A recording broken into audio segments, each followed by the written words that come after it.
Welcome to Sabs podcast. I'm your host, Sabrina My special guests today are Jared and Elizabeth Beck.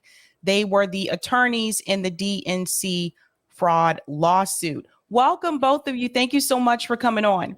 Oh, thanks for having us, Sabrina. We're not dead. Contrary to rumor, we're not dead. We're still very much alive. Yeah, for some of you watching, you may remember Jared and Elizabeth after the Bernie 2016 campaign. I wanted to bring you on because, number one, I didn't have a show during that time. But number two, we now have two primary challengers for Joe Biden, Marianne Williamson and RFK Jr. And I just really want to remind people of what happened before and what the DNC is really all about.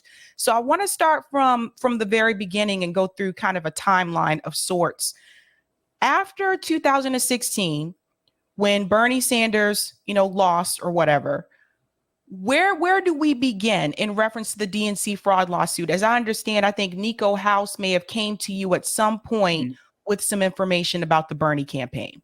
Yeah, I mean, if we're going to tell a story, I mean, from our perspective, I mean, it starts with Elizabeth, my wife, who's seated right next to me, and I, who are just, basically lawyers in Miami, Florida. We've had our own practice down here since 2007. Elizabeth became very fired up by the Bernie Sanders campaign in 2016. The reason is I saw the real estate crash in 2007, and I was wondering what can be done to prevent such a catastrophe. And I thought, well, I just haven't been paying attention to politics, so let me pay attention to politics. Because until then, I had been very apolitical as a person. Yeah. I mean, I had my political activism years in college.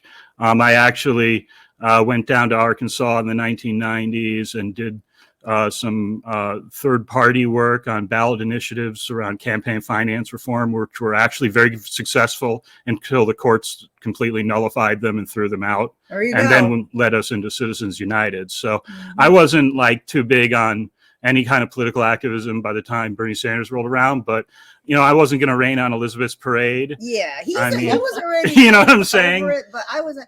Oh, I think I'm gonna really dig into the candidates and I'm gonna vote. Right.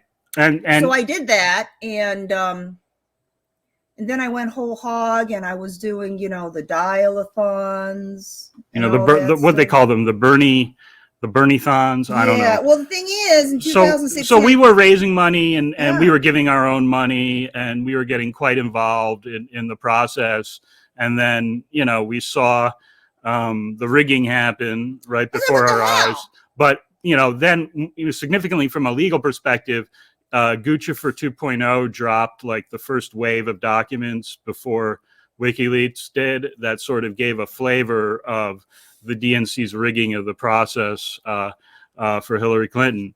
And then, what really sort of spurred the lawsuit was Nico House came into our office sometime in the summer of 2016. He was fresh out of college then. Right. I mean, he was fresh out of college. He was the head of Carolina students for Bernie, and he had been on the grassroots. And, it's one thing to sort of, get a bunch of documents and see sort of the memos and the internal correspondence that sort of says, we're going to make Hillary Clinton the nominee, and that's the whole goal of the primary process, not to run a fair and even primary according to our own documents. I mean, it's one thing to see those documents. Then if someone comes into your office and they have sort of on the ground information and they can point you, it's at that point, it's systemic. It's not just you. It's not just in your head. Right. But it's more than that. You also need like people who are going to tell the story and have credibility. And, one thing about Nico is, he's, not only very intellectually astute, but he doesn't eat mushrooms. He doesn't eat mushrooms, and he's a no BS kind of guy. And he cuts right to the chase. I mean, he was making videos out of his car, driving from Carolina to down to Miami, and so we kind of prepared. Remember that time when for Nico him. was in our backyard? Well, and no, but I don't want to get pizza. I don't want to get side railed here because Yeah. I'm trying to tell the story. No, seriously, let's stay focused here because I want to get the whole story out. So he came to our office, and we actually gave him a desk and a computer, and we're like, basically, it's sort of our perspective was the documents that had been dropped by Guccifer 2.0 and how we could, what they meant and how we could plead a legal theory on behalf of the hundreds and then thousands of people that were calling our office and emailing us saying, this is such BS, this rigging, is there anything, that we can do? And by the way, this is even before the convention started. Okay, I want to make that very clear. I think it's important that people understand that we actually got the lawsuit off the ground, before, Philadelphia happened and the convention was formally given to Hillary Clinton. We had already had that lawsuit on file, and our aim was not to reverse the results or, all these Trump lawsuits try to do, but we were trying to get the money back for the people that had contacted us because we saw this as a huge monetary fraud to the tune of $220 million that went to the Bernie Sanders campaign and then into the Democratic Party ecosystem. That was just, we had homeless people who were our clients, okay, that were reaching into their pockets. That's how awful this thing was, okay? And in retrospect, it was a very traumatic experience, I think, for a lot of people. It certainly, changed our lives. But I hope some lessons were learned from it, and I hope don't donate.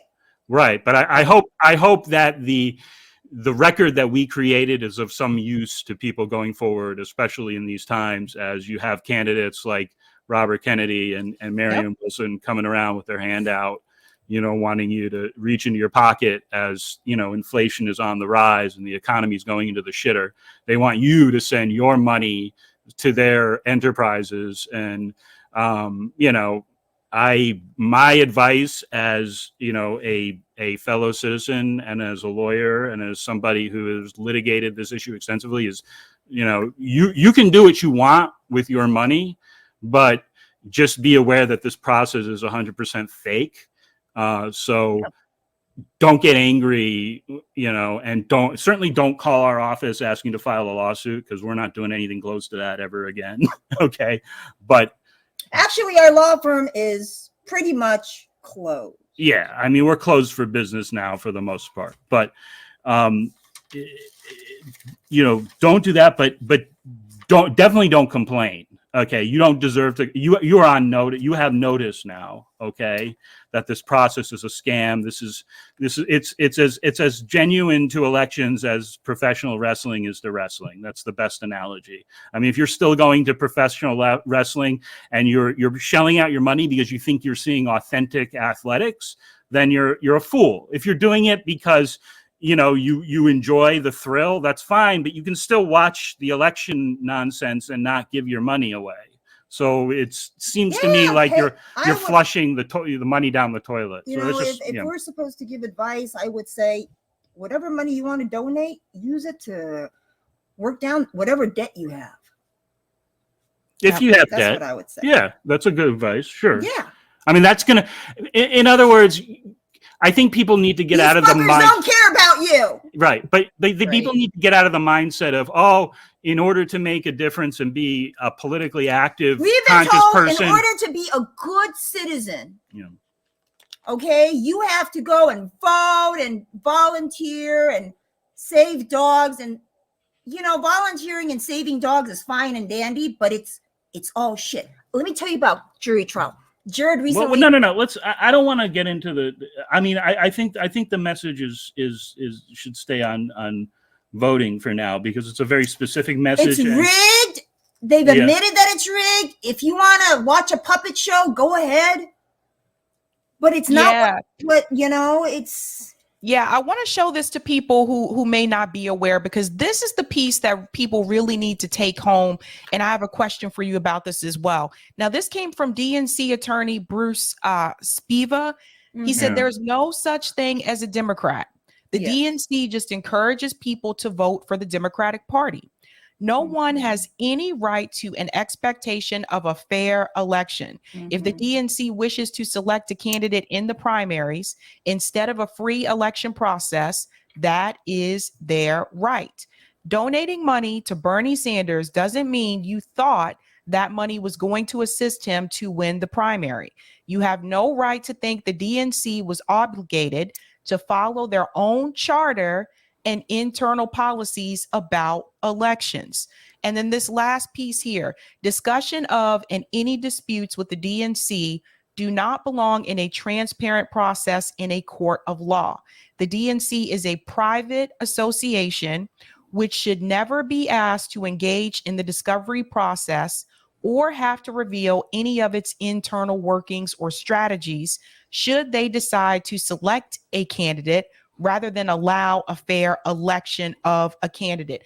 And the question that I have about this statement that the DNC is basically a private corporation, so to speak. How far does this go back? Does this go back all the way back to, since we mentioned RFK Jr., to when JFK ran for president, or when the original Bobby Kennedy ran for president? Does it go back that far, do you think? So I wrote a book about the lawsuit, and I attempted to sort of trace that question back through time. And in terms of the rigging that you see now, where, the DNC operates as a private entity, with no duty to the people, it purports to call its members, but then its lawyer gets up in court and says it has no members. But that you see that go back to the 60s. You see that that style of rigging going back to McGovern, the McGovern campaign in the 70s. It's institutional. It's not, 100% the same every primary system, because they're constantly tweaking the rules and the role of superdelegates and things like that. But I'd say by the time it gets to 2016, they have the process pretty airtight. And the real difference between our times and sort of back then is the role of the media. Okay, the media is like 100% propaganda apparatus for, the duopoly party system, and has no journalistic interest whatsoever. I mean, it's really devolved to that. I think it was a little bit different. I think it was more of an infiltration by intelligence agencies in the 60s and 70s, and less of like a wholesale capture and propaganda operation. Now it's a very aggressive propaganda operation that the media runs against its own population on behalf of the hand-selected puppets that it puts up there as candidates. So if you look at the array in 2000, we're going to have for 2024, you've got Robert Kennedy. I mean, his daughter-in-law is a well-known CIA analyst, Yep. Married to a billionaire. So, Bernie Sanders had some red flags in retrospect. I mean, RFK's got like blazing, flags of, burning on fire, basically. I mean, if you're going and Marianne Wilson is obviously some asset that they throw out there every so often to, to soothe some people's psychologies. I don't really know exactly what her purpose is, but, she's one of these, creepy intelligence assets that you see, bandied around from time to time. So I wouldn't pay any attention. I mean, look, like I said, you can watch professional wrestling for entertainment. You can watch American elections for entertainment, but to that to make the leap that these are in any way determining the nature of our government, and that you and I have a role in the process, is to just fool yourself completely. So if you're gonna, spend your money based on a foolish idea, at least realize you're doing it while you're doing it. I realize that the political process, I have no stake or say in it, so I don't pay attention to it anymore, because as pure entertainment, I find it very boring. I know some people may disagree. They love the characters, but I don't. So once I realized that it wasn't what it was pitched to me when I went to school, I completely lost all interest. There's nothing I can do about it, though.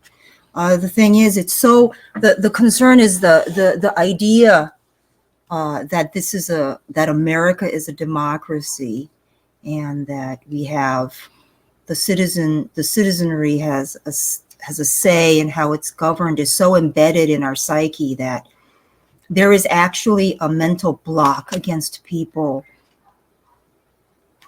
They don't want to know it, it's just too awful. It's too awful, because I was doing a lot of thinking, but if you take away the way America is governed, if you take that away, there's really nothing that binds us as a country.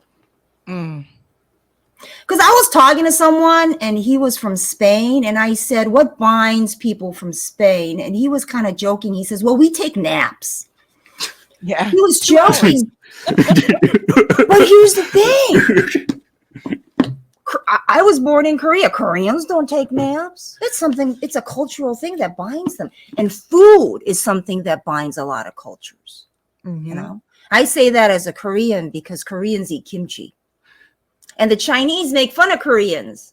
They call them the kimchi eaters, because China doesn't eat kimchi. So food, but what does America have? What does all the people in this 50 states, from the people who go into some convention center in a big city and they take their oath and they become citizens, to some daughter of the American Revolution? What does all these people, what do they have in common if you take away their role of governance? Because also it was pitched to the world as something that made this country very special. Yeah, I mean, that's my concern. I don't really cry the tears so much for the American people, because I agree with Elizabeth. This has always been pitched as a melting pot with, a great constitution and a system of government that's democratic. And, but how many people have we incinerated around the world in the name of those ideals that are so patently false? I mean, that to me is a point of shame. So it's not even true. I think the rest of the world is waking up. I think they're on to us. I think they're on to us. Yeah, I will say the other thing too. Another reason why I asked that question is because if we go back to Bobby Kennedy was killed after he won the California presidential primary. Correct. And I think more people need to look at that.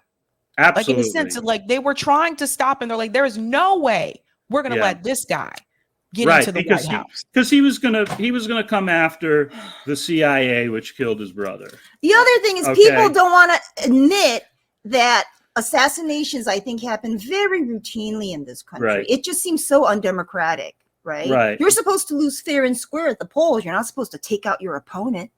But Sabrina, you're absolutely correct. I mean, that's the seminal moment, I think. The assassination of JFK, and then the assassination of RFK, and alongside the assassination of MLK. But don't forget Malcolm X. And don't forget Malcolm X. It's really a quadruple assassination that takes out, 4 very powerful political leaders who may very well have advanced through the political process and taken off the road from becoming like what we are today, which is a totalitarian security state run by a corporate oligarchy. Now there was a gentleman, and correct me if I'm wrong, but wasn't there a gentleman that did speak out about the rigging with Bernie Sanders, and he was found dead or something like that? Sean? Oh, he was our process server. No, he was just. He was our we hired him to serve process on Debbie Wasserman Schultz and the Democratic Party. You know, the process server is the guy that shows up with the lawsuit and says, "You're served." He's the guy that shows up with the lawsuit and kicks it off. So you hire a process server. We hired him. Now, here's the very strange thing about this. So he serves. We actually thought something strange was going to happen with service of process, so we had it videotaped. That's not why we videotaped. Well, no, we videoed it because it was part of the advocacy process, and we wanted to create a record of the DNC being served in the DNC's offices because they're shady as fuck. I hired the videographer, and I did it because a lot of people were. That's why you did it. That's why you did it, and that's why I approved it. Okay. Was because I thought it'd be a good idea to create a video record. It's on YouTube to this day. It has 600,000 views. I made that video. And it shows Sean Lucas. Sean Lucas and our videographer Ricardo going into the DNC headquarters in DC and serving the papers on this woman named Rebecca Harries, who comes down from the DNC's office via elevator and accepts the papers. And then the DNC showed up in court. And what is the first motion they file? That's to dismiss the case based on insufficient service of process. In other words, you're talking a lot of legalese. I know I'm talking a lot of legalese, and I'm sure if you have any questions, please feel free to interrupt me and ask. I mean, but I'm trying to give sort of the legal rundown. Why else would Sabrina want to have the lawyers on if we're not going to talk some legalese? Right? Yeah. People will. I'm trying to defend myself. Anyway, so in other words, they filed a motion in court saying we should dismiss your case without even looking at it because you didn't properly serve us at the DNC headquarters, even though we had it on video. Okay, so the Judge Williams Locke, lifelong Republican appointed by Reagan, he knew something funny was happening. He scheduled a hearing. Okay, at that hearing, we were going to resolve the issue of whether the DNC was correctly served with process. And weeks before the hearing, 2 weeks, what happens? We learn on Facebook that Sean Lucas, our process server, had dropped dead in his bathroom. Young man of 28 years old. No prior history of health problems. So, I don't know. If you're sitting in our shoes as the lawyers on a case and a witness in an upcoming hearing drops dead, some may take that as a, very strong mafia-like message being directed to you. I find that you're sticking your nose where it doesn't belong. I find this conversation very difficult because, you really can't talk about this without immediately people saying things like, "Oh, it's just a coincidence," or this and that. And I'm just like, you're not going to get assigned. It's all done through signals and. Right. But it goes further than that because did they ever hand over the autopsy report in reference to Sean?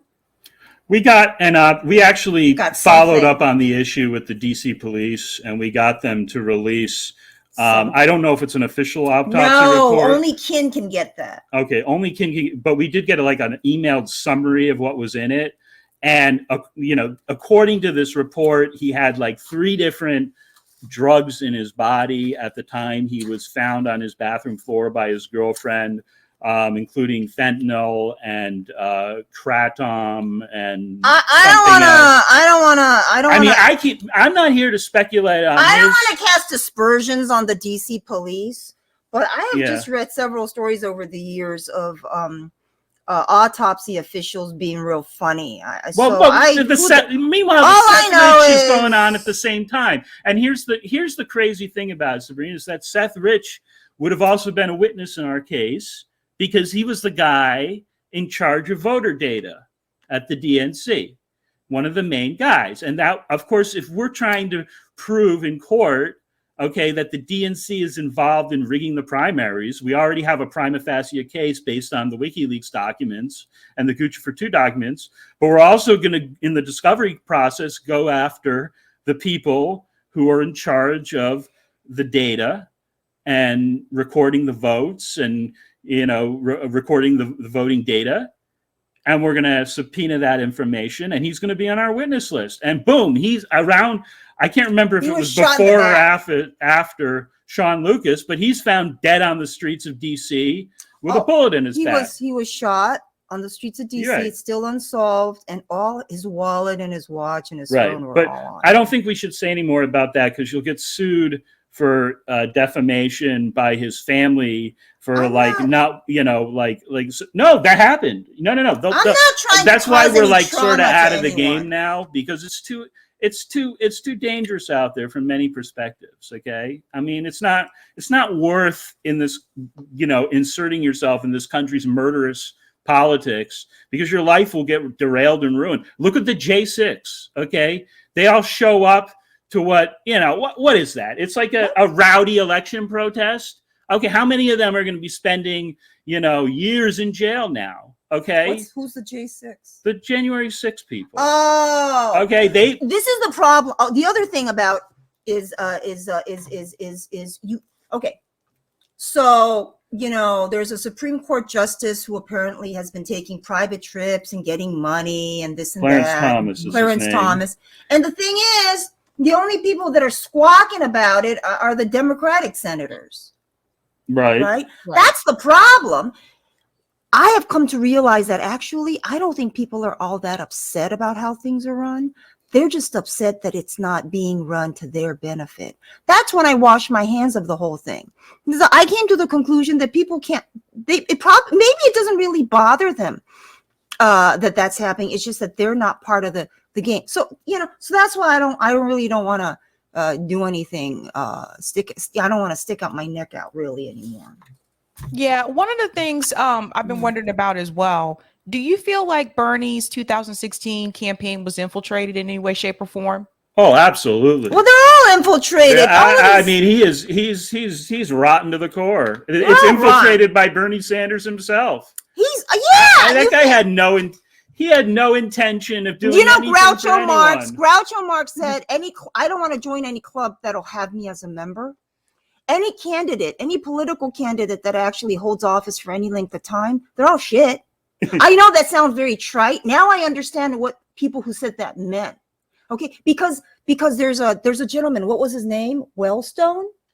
Oh, you mean the Senator Wellstone? Senator Wellstone. Nobody talks about him. He was a progressive senator from Minnesota. Died assassinated. And you know what? He just died in a freaking plane crash. Right. I've never heard of this guy. That's what I'm saying. Nobody talks about him. He does have a Wikipedia page. I think it had to do with his opposition to the Iraq War. Right. The thing he wasn't gonna. But he had a lot of stand down. It's like the Kennedys light. It doesn't matter. It could be at the highest levels. It could be at local. But if you have a lot of support and you are actually a threat, but you don't play ball, if they can't squash you, they will take you out. So, Senator Sanders has been in politics for how long? Mm-hmm. They have no core. It's whatever hand is moving them. He was a complete liar. I don't pay attention to politics anymore because I realized that whether they're shit or not, my candidate it's utterly meaningless. It's utterly meaningless. Why do you think RFK Jr., because I've had this conversation with Marianne. I haven't spoken to RFK Jr. yet. Why do you think RFK Jr., knowing what he knows about the CIA and his uncle and his father, why do you think he's so, so steadfast on running through the Democratic Party, knowing how corrupt the system is? And I say knowing because there was a recent interview with him and Russell Brand where he told Russell Brand that he knows that the superdelegates are going to give it to Joe Biden. So if you know that, and I'll talk more about that on Tuesday, but if you know that, then why would you go through the system? Well, here's my, hold on a second. Here's my, I'm going to get a lot of hate from the people that watch you and maybe have fallen in love with RFK Jr. and his candidacy, but I don't care. I'm just going to tell you my views on that. I mean, the Kennedys are a very, very compromised bunch. Okay. This is a dude. The CIA took out his uncle. It took out his father. Has he gotten justice for them? Okay. I mean, I give MLK's family a lot of credit because they filed a lawsuit and got a jury to find that the deep state took out their father. Nobody talks about that either. Right. No one talks about that, but they at least did what they could to get a judicial finding on the record. So it's part of the historical record. For what it's worth, we at least have that. RFK Jr., yeah, he's called for an investigation, but he's never done that. Instead, what has he done? He's enjoyed the fruits of an extraordinarily lucrative plaintiff's career. He is a sickeningly rich man, okay, from the lawsuits. And I can tell you as a plaintiff's lawyer, you don't get the kind of rewards that he gets without the serious blood connections, okay, because they're not handed to you. Okay, they certainly were never handed to us, and we worked our asses off. We closed our law firm. Okay, but here's the thing. Okay, he has sucked the blood out of a system that's been very favorable to him and his family. And let's not forget Teddy Boy. Okay, you know that dude. Okay, enjoyed an extremely corrupt and worthless career in the Senate, carrying water for the Democrats and the deep state and the intelligence communities after they took out his own brothers. I find that disgusting. Okay, and he killed the woman. Right. Well, yeah. I mean, let's not forget Chappaquiddick. Okay. But he's a disgusting, even aside from that, even if it was a horrible accident and, we can absolve him. I mean, the fact is these people didn't even get justice for their own, how is he going to get justice for us like nobodies if he couldn't get justice for JFK and RFK? Okay. He's a complete compromised person. He was talked into this apparently by Steve Bannon, who gave us the other great carnival barker, Donald Trump. And that's all it is. It's just to appease. He's doing it to appease very disaffected Americans right now who understand what happened with vaccines, who are really pissed about it. And I know they're pissed about it. I was at a very large jury selection recently in Miami-Dade, and the question was asked about what your opinion is about Fauci, okay? And half the hands in the room shot up, and they did not have nice things to say about this man. I've never seen anything like it at a jury veneer, okay? But people are pissed, okay? People's families have been dying, okay? All right, so he's there. He's the new Bernie Sanders. Bernie Sanders can't sheepdog those people. He never took a stance against vaccines. He told everyone to get the jab and support our stupid war in the Ukraine, right? I mean, he's useless. He's useless as a sheepdog now. Bobby's going to get a lot of money, and I know he likes money. I mean, there's just so much going on. Yeah. I was. So I don't have a lot of nice things to say about him. I was looking at elevated deaths. Elevated deaths is an insurance term. Right. And elevated deaths is year over year in a particular year. The actuaries, they look at years of data and they kind of know how many people are going to die in a given year, right? So if you have something beyond that, it's called higher than that's called an elevated death year. And usually there's a reason for it. And ever since COVID happened, the elevated deaths have been climbing. Now, what's interesting is that they say that COVID is over and people are getting the vaccine and boosters, but the elevated deaths are still happening. Okay. So there's something weird going on. I don't even know why I'm talking about this. But that's why because the question was about what RFK, and that's he's purportedly, the anti-vaxxer, and he's gonna, but didn't he already say let's forgive Fauci? Well, yeah. So I covered his announcement here in Boston. Right. Most people there that I talked to didn't care anything about his opinion about jabs or anything like that. Really? They were more focused on the anti-war message. That's what brought a lot of them out. Okay. He had a lot. I did not expect to see that many people there. I thought there'll probably be. But you're in Boston though. Let's yeah. But there were people from all over. I met a woman there who was from Louisville, Kentucky. Okay. So there were people that came from different places, but I expected to see maybe 50 to 80 people there. there were hundreds there, and they had to have 3 overflow rooms because those people couldn't get into the main room. Where was it? So this was at the Boston Park Plaza. Oh, hotel. okay. The hotel near the like Park Street. Like yeah, but my concern is that, you know, I like his anti-war message as well. I like some of the issues that he has on his platform, but I have serious concerns about anybody knowing what happened to Bernie Sanders, trying to do this through the Democratic Party, right. Especially during a primary, like they're primarying a sitting Democrat president. Right. So my thing is if I interview you, because Marianne, I did interview her. If I interview you and you tell me that you know that they're going to try to do these things and you know it's corrupt and you see the media is already smearing you or they're not even mentioning that you're running, right? Why are you doing this to the Democratic Party? Why are you choosing to run as an independent or third party candidate? Not saying that you will win, but to make a message. And if you are running through the Democratic Party and you said you're doing this just to make a message, if I get the feeling that that's what RFK Jr. is doing, if you're doing this just to make a message, get a point across, then why not do that as an independent or third party candidate instead of taking money from people? Because you guys know Bernie Sanders got a lot of money from working class people. $220 million in 2016. Okay. I mean, that was what we were trying to get back for people. I still want my money back. I mean, it was a complete fraud. I mean, people really, truly believed that. And here's the sad thing, Sabrina.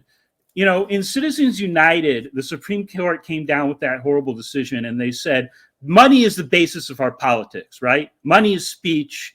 We're going to protect the corporation's right to give as much money as it wants to any candidate.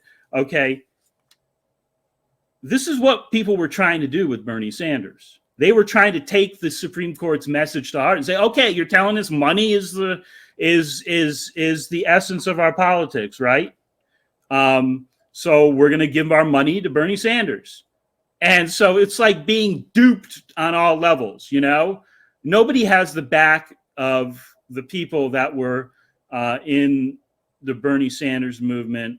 I mean, we tried our best on behalf of them. Because we don't have real elections. It's all a show. And as far as, you know, RFK Jr. and what his motivations are, I mean, I really think that he's a team player for the intelligence community. And I think they need a sheepdog that's going to, like you said, people were, you know, like his message on the war, right? Well, Bernie Sanders can't sheepdog that because he's been, you know, sending gazillions of dollars to the Nazis in the Ukraine. So I think they're running out of people. Right, they're running out of people. I think that's why they're scraping. They're like starting to reach into the Kennedy plan. He's got some sweet deal going there, you know? And plus, you know, like, America still likes you. He wants a platform. We need you. Get out. But he's going to be a good player for his friend Joe Biden, and I think it's sad, and I think he needs to be called out. I don't think. Here's the thing: I don't think this does anyone any good. I don't care what kind of message he's trying to get out there. It keeps the only way this system is going to get any better is if it breaks first, and the only way it breaks is if people stop participating in it. Okay, it's going to break regardless. It's going to break regardless because it's on the horizon, right? But it's going to galump along in a painful fashion as long as you have, you know, people like RFK Jr. who are willing to breathe oxygen into it. It's like printing money. You got to print it to keep it going. Right, but I'm saying people like him are culpable. How do you feel about this recent statement that came from Simone Sanders? She was on, I think it was MSNBC, and she said that the Democratic Party is not going to allow primary debates. I think she's correct.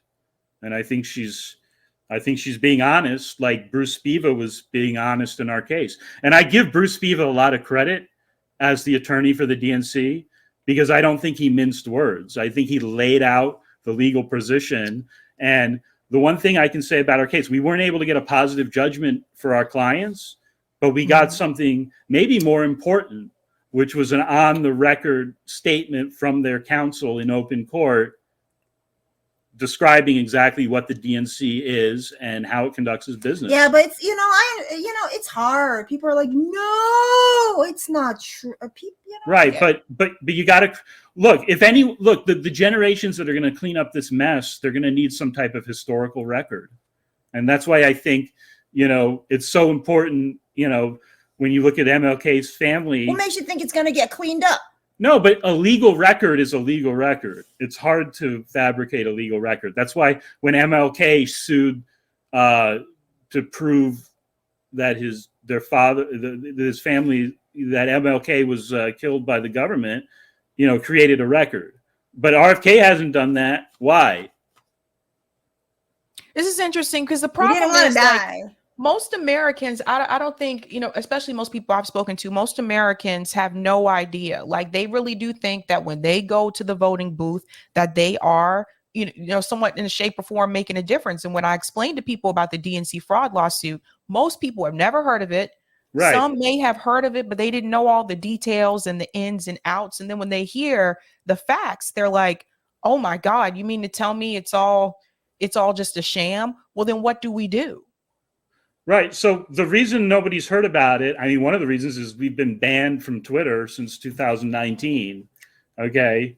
Even after the Elon Musk amnesty, which to me shows that, this knowledge is extremely dangerous to the system, because this is what keeps the system going, is this belief that you pointed to, which is that, our votes count, right? So they, while we were pursuing our appeal in the 11th it's like Circuit, the belief in the power of the dollar, right? Fiat money, right? It's just driven by collective belief. But what, in terms of the DNC fraud lawsuit, I mean, this, to me, the knowledge that lawsuit supplies is, dangerous to the continuation of the system, because once people stop putting their money into it and stop pressing the button at the polls, then the system fails to do its job, which is to keep people compliant. You know what's really scary? When you have your money at the bank, supposedly there's this entity called the FDIC that insures it up to $250,000. Here's the funny thing. If everybody in the country withdrew their cash from the banks and there was a run on all the banks, the FDIC can't cover all that. That $250,000 insurance is illusory. That's interesting. Well, They don't have it. They don't have it. I tell people, when I look at how much money a lot of these candidates have raised during their campaigns, like Unapologetic, he wrote an article that said Bernie Sanders had raised over $100 million in his 2020 campaign. And I look at that money and I think that's money we could have put towards mutual aid. We could have built clinics for people in this country. We could have built more housing for people in this country, but instead it went to a candidate that didn't win anyway. And then on top of that, he obviously gave his email list to the Democratic Party, because I have people who I never supported emailing me and I'm like, how'd you get my email address? I've never supported any of you guys. Right. I get texted all the time by these people, and it's all because, we gave money to Bernie Sanders. And, even beyond the collective amount, I mean, I'm just appalled at the fact that he took money from homeless people and people that are doing, that was his base, was the people at the very bottom. Okay. And he took an enormous amount of money out of their pockets. He promised a contested convention and then he just rolled over. Okay, and sheepdogged everybody to the candidate who stands for everything that he was supposedly against. I mean, it doesn't get any more craven and cowardly than that. And that's exactly what RFK Jr. is going to do. Okay, I think that he's motivated by the same things as Bernie Sanders, which is that he's ultimately a politician who wants influence, and he wants to direct money to his friends, and he wants to direct money from that's going to go into his campaign, into the Democratic ecosystem. I mean, so, look, people are free to do what they want. They're free to do it their money what they want, but don't like be disappointed when it doesn't work out the way that you hope it works out, because there is now hard evidence of the true nature of our political system out there. We've got transcripts from our case which lay things out in black and white, and if you want to ignore that evidence, it's on you. Yeah, I also want to say too, have either of you heard Bernie Sanders even discuss the DNC fraud lawsuit? Because I haven't. Never. In fact, Debbie, the same progressive, supposedly, I never saw this, but I understand that she confronted him, back in the day, directly, in person about the DNC fraud lawsuit, and he just totally blew her off. So, I don't appreciate it. I mean, we put a lot of money into his campaign. It's really just lousy to sell out your supporters like that. And, but that's just, there is no political system which allows people to actually represent a constituency other than the corporations that pay them money. That's true on both sides of the aisle. It's the Republicans and the Democrats. And that's another thing, by the way, is that, you would think that the MAGA people would be, supportive of us and, The MAGA people only came out of the woodwork, right? Because they generally like to see infighting of the other party, right? I mean, they don't. That was more. It was more. That was the other disappointing thing, is that this could have been sort of a unitary moment for like the MAGA people and the disaffected Bernie voters to sort of come together on the issue of election rigging, given what happened to Trump. Yep. But, the MAGA people, they are under the illusion that we have a fair system too. Okay. They think like, they actually believed, when Trump lost to Biden, they were all, under the belief that these ridiculous lawsuits filed by that, L. Lynn Wood and Sidney Powell were actually going to, win the election for them. And anybody who had been following our case would know that that's just never going to happen in a million years. Okay. The courts are just not in a position to, overturn an election. I mean, we learned that from Bush v. Gore, right? I mean, isn't that the precedent from Bush v. Gore? Supreme Court's not going to overturn an election no matter what the heck is going on. Okay. They made that clear in 2000. So, and then, with our case, it was very clear that the court, even though our judge was very sympathetic to our cause, the court just isn't in a position to do anything about it. Okay. Because who governs our country, right? It's not our elected representatives. I realize those judges are not going to stick their necks out either. No, of course not. Right. Hell no. What was did Bernie Sanders, after the DNC fraud lawsuit, after the result, did Bernie Sanders issue any type of statement to either of you or anyone? Never. Very interesting. Never contacted us. Never even said, hey, thanks for, sticking all your money, into my campaign and then paying your own money to finance this lawsuit. And that's another thing, there are all these like lawyers that go out there raising money for like these worthless lawsuits. I mean, you saw the MAGA lawyers do that, L. Lynn Wood, Sidney Powell, people were like giving them all kinds of money. We never took a dime from anyone for our case. We paid out of our own pocket for the costs, and we didn't even get like a thank you note from this guy. So, he's. Why are we talking about him? I haven't thought about him. Jackass. I haven't thought about him in years. Yeah. Well. Yeah. This is all really interesting. I really just wanted people to hear this because I'm hearing it now. I'm hearing people saying, "Oh, Marianne's going to get there. She's going to be able to do what Bernie couldn't do. RFK Jr. is going to be able to do what Bernie couldn't do." And I feel like they're completely ignoring the problems with the system, and particularly this fraud lawsuit, which I think more people need to know about. You wrote a book, Jared, correct, called What Happened to Bernie Sanders? Yep. Yeah, I got it here, right here. Everyone should read this book.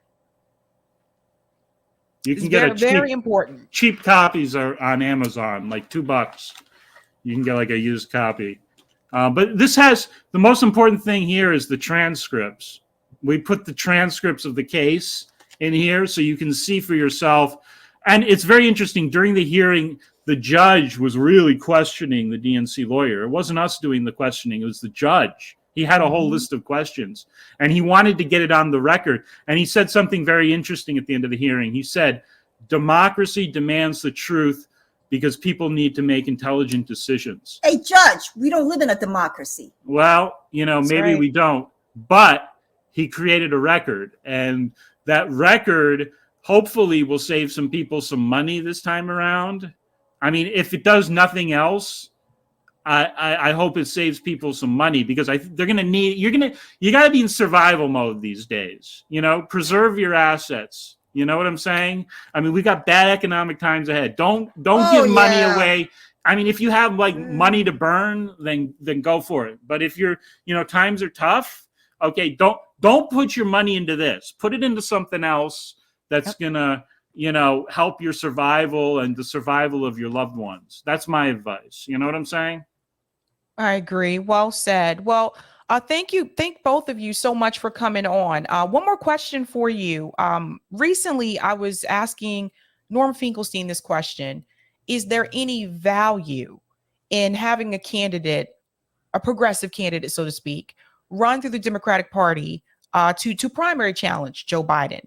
Norm Finkelstein said, yes, there's still value, because as a socialist perspective, that is what you're supposed to do. You're supposed to try to challenge people with the left ideas. Of course, I did tell him about the DNC fraud lawsuit, and I told him about the fact that there's no way that the DNC is going to allow those candidates to win.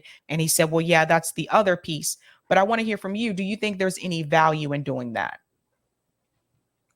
Personally, I don't think there's any value. I think you have, the first thing I would encourage people to, instead of trying to be politically active, to be politically literate. And politically literate means, first and foremost, truly understanding the nature of the system. And the nature of the system is an oligarchy, and it's an oligarchy that's extremely totalitarian and authoritarian, and very, very much propagandized at this point in time.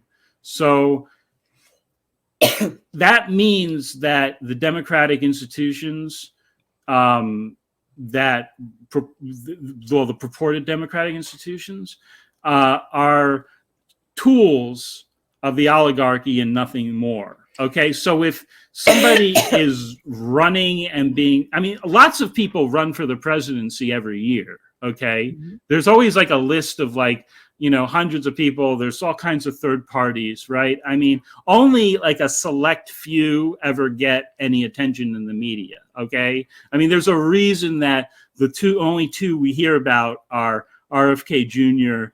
and Marianne Williamson.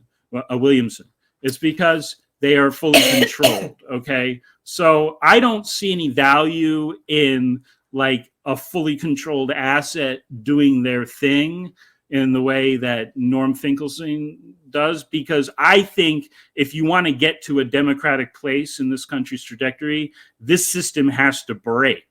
And for this system to break, the fuel that drives it needs to dry up. And the fuel that drives it is precisely the participation of people in, you know, the professional wrestling The match. petrodollar. It fuels everything in this country. Right. I mean, that's the economic side. But the political side is that the fuel that drives it is these fake elections. So if you're participating in fake elections, you're fueling the bad system. Okay. So I don't know what kind of socialist Norm Finkelstein is. I'm not an anything myself. Well, but my, take on that is that if you want to get to a democratic place, and I suspect he wants to get to a democratic place, something has to break here, just like the banks are breaking, right? I mean, we're seeing the banks breaking on the economic side. Eventually, that is going to break the petrodollar, okay? Something analogous needs to happen on the political side. I don't exactly know how that's going to play out, but it's not going to be furthered by, fake candidates running in a fake election. Very well said. Well, thank you both so much for coming on. And where can people find you? I know you're not on Twitter, but don't find us. Socials? Don't find you. We have no social media presence. Don't call us to file any lawsuits. Stay off my yard. If you want to buy the book, you can get like a $2 copy on Amazon, and I would highly, recommend reading it if you want the full story, because it's got a lot of detail in there that we weren't able to get into today. But we don't necessarily want to be found, so don't find us. I hear you. Well, thank you two so much. Okay, thank you, Sabrina. It was a pleasure. Bye Now. All right. Interesting discussion there, guys. I have a couple more news stories that we want to go to tonight, but definitely share that with people. You need to hear that story. And if you have not read that book, What Happened to Bernie Sanders, you need to read that book. You really need to read that. This needs to be a lesson for everyone.